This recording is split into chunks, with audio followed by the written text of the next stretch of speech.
Cheryl Smith. Thank you.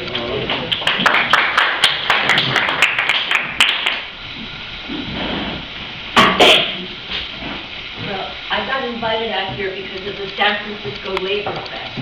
And that's why I gave my presentation about 2 weeks ago at Berkeley City College. And I was very honored when Steve came up and said he would like to see if he could make arrangements for me to talk at other sites. And so I really appreciate the library inviting me to come speak to you today, because I'm very passionate about this story, because I think it's an important part of history that very much never gets told. I think this is part of reclaiming our history for us as activists, and also for the younger people to know that history for me is very important. So I worked at City College in an economic opportunity program at City College, the public college of New York, for about 35 years.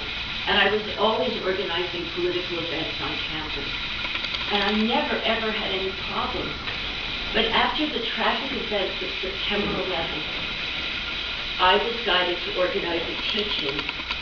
And these teachings were going on all over the country. I invited the head of political science, the head of international studies, the faculty that were teaching the history of the Middle East.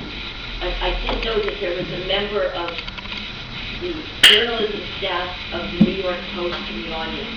And the next day the headline said, "CCNY bashes America."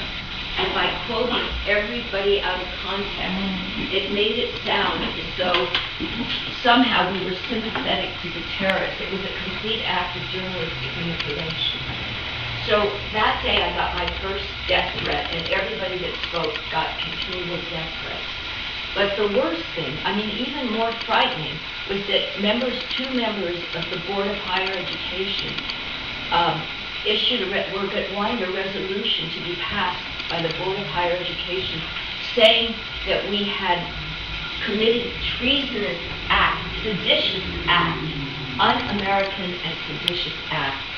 And the head of the university, Chancellor Matthew Goldstein, issued a statement condemning those who seek to justify or make lame excuses for the attack. Well, at that time, I was working on a degree in museum studies, and I was so horrified that I took early retirement and decided to create an exhibit about the history of City College in the 1930s, so that the university would remember its own complex history in the 30s. Where do I start? Okay, next. So, my story is at City College. And for those of you that may not know, City College was created in 1847 as the Free Academy of New York. It was the first free public institution of higher education in the country that was supported entirely by taxpayer dollars. And what it says on here is open the doors to the children of the rich and the poor and take their seats, and no distinction. Say that in good context and intellect. But this is slightly misleading because no women students were admitted to City College at the beginning. In fact, a few decades later, they created $100 for women who could be teachers. Next. But the context of my exhibit is the Great Depression, when hunger, homelessness, and poverty were rampant. By 1933, as you probably know, unemployment was over 25%, and the capitalist system was in total chaos. And for some, socialism provided an alternative vision.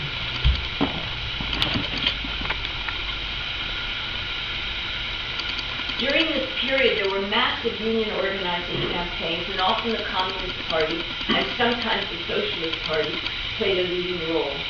In addition, the rise of fascism in Germany and Italy attracted many intellectuals to the Communist Party, which they saw as the best vehicle for fighting fascism abroad. Next. The students at City College in the 1930s were among the poorest students in the country.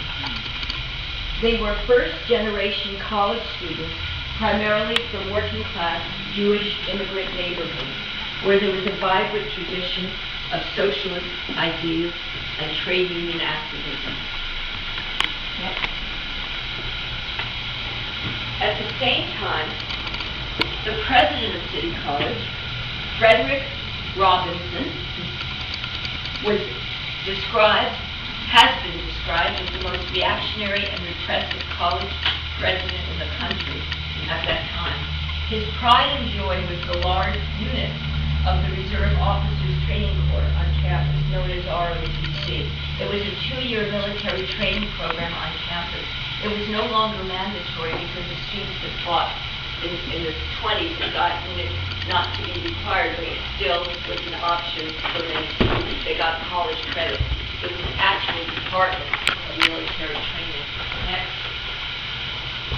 Well, the radical students at City College, the leftist students, in February 1931, were part of the Social Problems Club, and they began a left-wing monthly magazine called Frontiers.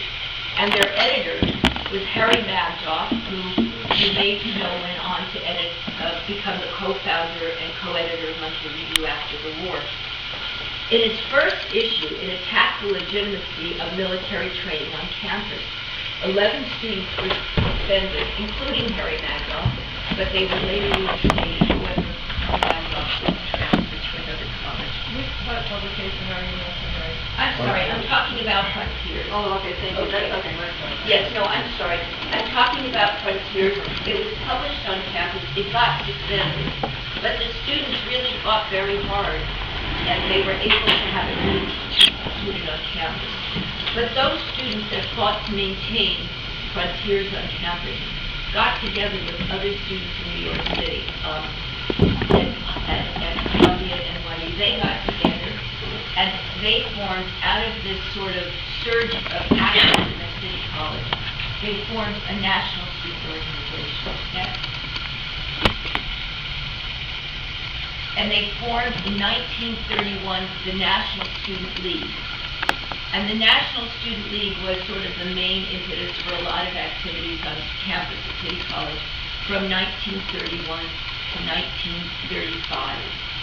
So I'm going to tell you about the different events that were created and developed by the National Student League. But this is its platform.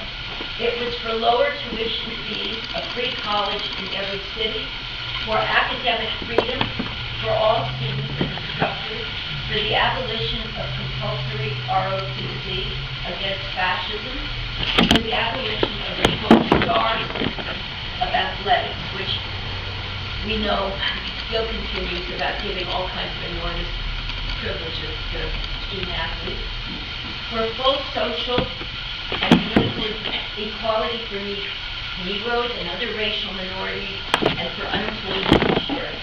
The National Student League participates in working class struggles, joined the National Student League. So just to mention, I have no images, but to mention probably the most important first action of the National Student League, it organized a delegation of college students, 81 college students, mainly from the Northeast, to go down to Harlan County, where the coal miners were out on strike. And this was actually an amazing event for the time, because college students in the early 30s had been labeled as apathetic and interested in sororities and fraternities. And this really broke the ice in terms of showing that students had a political commitment. That was their first activity, and their sponsors, their faculty sponsors at City College, and